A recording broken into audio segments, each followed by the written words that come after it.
Subscribe करें हमारे YouTube channel आश्रय वृंदावन को और पाइए लेटेस्ट वीडियोस। Thank you. नमो नमः मित्राणि सर्वेभ्यो नमो नमः। मैं सुखदेवदास पुनः कवि परिचय की ये श्रृंखला में पुनः उपस्थित हूँ और आप सब लोगों का हमारे YouTube चैनल आश्रय वृंदावन में स्वागत है। और जिसने भी अभी तक हमारे चैनल को सब्सक्राइब नहीं किया वो सब्सक्राइब कर लें। और ऐसे ही जो PGT से संबंधित हमारे जो सिलेबस है उसके अनुसार हम वीडियो लाते रहेंगे आगे भी, तो आप इसी तरीके से अपना प्यार हमें देते रहिए। चलिए शुरू करते हैं भवभूति से। भवभूति कौन है? कालिदास के बाद भवभूति का बड़ा एक वर्चस्व है संस्कृत साहित्य में, वाङ्मय में। तो भवभूति के बारे में चलिए जानते हैं। भवभूति एक महाकवि हुए और इनके पितामह भट्ट गोपाल के ये नाती हैं और पिता इनके नीलकंठ है नाम इनका, और माता जातुकर्णी है। जातुकर्णी माता है, पिता नीलकंठ है, भट्ट गोपाल इनके आप पितामह को जानिए।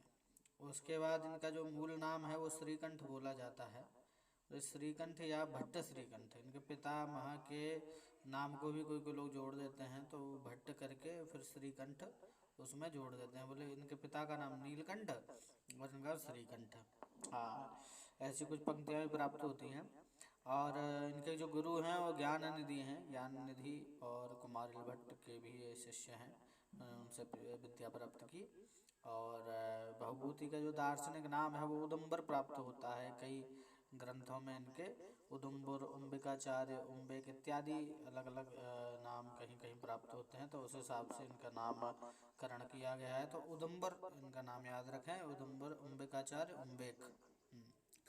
और इनके जन्म की बात आती है, इनका जन्म दक्षिण भारत में पद्मपुर नगर में हुआ है, और पद्मपुर नगर में है, और दक्षिण भारत में ये जन्म है। और उपाधि इनकी जो बताई जाती है वो वदवाक्य प्रमाणज्ञ है। पद माने व्याकरण, वाक्य माने मीमांसा, प्रमाण माने न्याय। मतलब एक ही उपाधि में तीन तीन चीज़ें समाहित हैं, क्योंकि इनका जो कार्य ऐसा है, वो जो कार्य ऐसा करते हैं, जो कुछ लिखते हैं पद वाक्य प्रमाण से वो लिखते हैं, तभी इनका जो उपाधि है वो पद वाक्य प्रमाणज्ञ ये पड़ी। और दूसरी है वश्यवाग, तीसरी है परिणत वाक्य, और एक और है शिखरणी कवि। तो ये चार इनकी उपाधियां हैं। और काश्यप गोत्र में उत्पन्न हुए। कृष्ण यजुर्वेद की तैत्तरीय शाखा पाटी ब्राह्मण ये ब्राह्मण थे, और कृष्ण यजुर्वेद की तैत्तरीय शाखा से संबंधित ये ब्राह्मण थे। आश्रयदाता इनके कान्य कुब्ज नरेश यशोवर्मा, यशोवर्मा के समय में ये हुए। और उसके बाद जो समय है इनका जो माना जाता है वो है 650 ईस्वी से 750 ईस्वी, मतलब 6 और 7 के लगभग 8वीं शताब्दी तक। 7वीं से 8वीं शताब्दी ऐसा हम बोल सकते हैं इसको। 7वीं शताब्दी का उत्तरार्ध और 7वीं शताब्दी का जो है वो पूर्वार्ध भी ले सकते हैं उसको। और इनकी रचनाएं जो हैं वो मालती माधवम ये प्रकरण ग्रंथ है, महावीर चरितम नाटक ग्रंथ है, उत्तर रामचरितम नाटक ग्रंथ है। ये तीन बहुत ही फेमस जो नाटक हैं इनके ये प्राप्त होते हैं, और इन्हीं से इनकी प्रौढ़ता का पता चलता है, इनकी विद्वत्ता का पता चलता है। हालांकि इनको शुरुआत में बड़ा इनको इग्नोर किया गया, जो कि महाकवियों से ऐसा मतलब सुना जाता है, लेकिन उन्होंने अपनी रचनाओं से अपना वो स्थान प्राप्त किया जो कि एक आज इनको प्राप्त है। तो भवभूति की रीति गौड़ी रीति है, और उत्तर रामचरित्र में ही बस थोड़ा सा गौड़ी और बेदरबी का समन्वय मिलता है, बाकी सब जगह गौड़ी रीति का इन्होंने प्रयोग किया है। और भवभूति का जो प्रिय रस है वह करुण है, वही कहते हैं कि एको रसा करुण एव। भवभूति करुण रस को ही प्रधानता देते हैं, इसलिए उन्होंने जो उत्तर रामचरित्रम का तृतीय अंक जो लिखा है, बड़ा उसमें वही आता है जिसको हम छायांक के नाम से जानते हैं। तो बड़ा विरह और करुण का जो एक भाव है, करुण में ही सब रसों का इन्होंने प्रतिपादन कर दिया है। तो इसलिए भगवती कहते हैं एको रसो करुणैव, इनमें इन्हीं का प्रिय रस ये जो माना जाता है। तो और भगवती के छंदों की बात करें तो अनुष्टुप और शिखरणी, इनकी उपाधि भी है एक शिखरणी का भी, तो उसके हिसाब से भी हमें पता कर सकते हैं इनका जो प्रिय छंद है वो शिखरणी है। और अनुष्टुप आप इसको याद रखिएगा। उपासक जी शिव के उपासक हैं। उत्तरनाम चरितम में भभूति ने अपने आप को प्रणत प्रज्ञ कहते हैं, और महावीर चरितम में भभूति अपने आप को वश्यवाग कहते हैं। ये अलग अलग उपाधियां खुद ही उन्होंने अपने आप को बताया है। और भभूति के नाटकों में अभिधा वृत्ति मुख्य है। अभिधा अभिधा मतलब सीधा सीधा बोलते हैं, कोई घुमा फिरा के ज़्यादा बोलते नहीं, इसलिए अभिधा वृत्ति ही इनकी मुख्य मानी जाती है। भगवती कृतियों में ओज गुण अधिक है और ओज गुण का उपयोग करते हैं हम। क्षेमेंद्र ने सुब्रत तिलक में भगवती के शिखरणी की प्रशंसा में उसे निर निरर्गल निरर्गल तरंगिणी कहा है।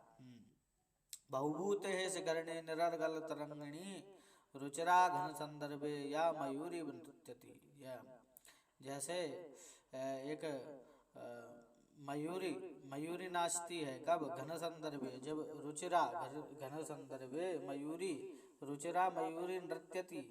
हाँ, घन संदर्भ है, जब बादलों के समूह को देख करके जैसे वो नाचती है, ऐसे ही भभूति जब अपना निरर्गल तरंगिणी रूपी शिखरणी का जब प्रयोग करते हैं तो ऐसा लगता है जैसे कि कोई एक मयूरी इस घने बादलों के बीच के नीचे वो नृत्य कर रही हो।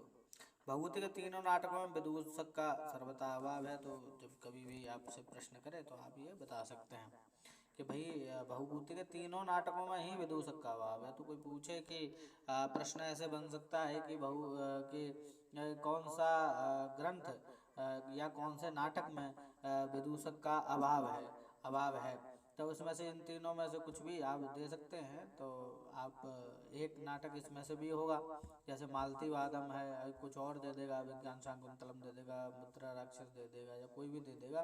तो आपको निशान लगाना है केवल भभूति के तीनों ही ग्रंथों में ये विदूषक के अभाव से हैं। चलिए अब देखते हैं महाकवि भभूति के बारे में जो अन्य कवि हैं वो क्या कहते हैं। किसी अज्ञात समालोचक ने कहा है कवयः कालिदासाद्यः भभूतिर् महाकवि। हाँ, और आगे कह रहे हैं विक्रमार्क उत्तरे रामचरिते भभूतिर् विशिष्यते। मतलब इनके विषय में भी बहुत कवियों ने अपनी प्रशंसाएं व्यक्त की हैं, ऐसा नहीं है। तो आप देखिए, कारुण्यम भवभूतिरेव तनुते। हाँ, बहुभूल बभूव वाल्मीकि भव कभी पुरा ततः प्रपेदे भुवि भर्तृमेण्ठतां स्थिति पुनर्यो भवभूतिरेखया स वर्तते संप्रति राजशेखर बाल रामायण बोलते हैं। क्षेमेंद्र भी बोलते हैं भवभूतिर् शिखरणी निर्गल तरंगिणी रुचिरा घन संद्रवे या मयूरी नृत्यति। आगे बोलते हैं गोवर्धनाचार्य आर्य सुपसति भवभूते संबंधात भूधर भूरेव भारती ये तत्कृत कारुण्य किमन्यथा रोजुति ग्रावा। ये बहुत सुंदर सुंदर इनके बारे में प्रशस्तियाँ बोली गई हैं, आप देख लीजिए। ये सब जो प्रशस्तियाँ इनके बारे में हैं, और आप इनको लिख भी सकते हैं। रत्नावली पूर्व मन्या तामसी भोगस्य वचो मयस्य पयोधरस्य हेमाद्रिजाया परम विभूषा भभूतिरेव। जलहण उदय सुंदरी चंपू गौड़ भो बागपतिराज अज्ञात, ये जो सभी लोगों ने मुक्त कंठे से इनकी प्रशंसा की है। हाँ, तो भवभूतिर्नाम कविर निसर्ग सौर्देन भरतेषु वर्तमान। मालती माधवस्य प्रस्तावना में लिखा है। आप जो है कपिल देव द्विवेदी भवभूते कविंद्रस्य वाणी काम दुधामता ब्रह्मानंद सहोदरिया या तनोति मुदम सदा। तो ये एक सामान्य परिचय हमने दिया था वस्तुनिष्ठ प्रश्नों के लिए, क्योंकि सामान्य परिचय बहुत ज़रूरी होता है। परीक्षा में सामान्य परिचय ही अधिकतर क्वेश्चन जो है 70% लगभग क्वेश्चन जो है आपके वो सामान्य परिचयों से ही आ जाते हैं नाटकों में। वो सूक्तियाँ और ये तो आपको पढ़ना पड़ता है तभी आप क्वेश्चन का आंसर दे पाओ, लेकिन सामान्य जो सामान्य परिचय है कवि का वो आप पढ़ लेंगे तो कहीं ना कहीं आप ये समझिए आपके प्लस पॉइंट ही रहने की संभावना रहती है। इसलिए सामान्य परिचय बहुत ज़रूरी है। तो इसी उम्मीद के साथ कि आपको ये वीडियो तो उपयोगी लगेगी, और आप हमारे चैनल को सब्सक्राइब करिए, लाइक कर दीजिए वीडियो को और शेयर भी कर दीजिए, जिससे कि सभी लोगों तक ये वीडियो पहुंच सके। प्रयास है हमारा अच्छे से अच्छे और वीडियो हम आगे बनाएं और अच्छे से अच्छे आपको बता पाएँ। तब तक के लिए नमस्कार।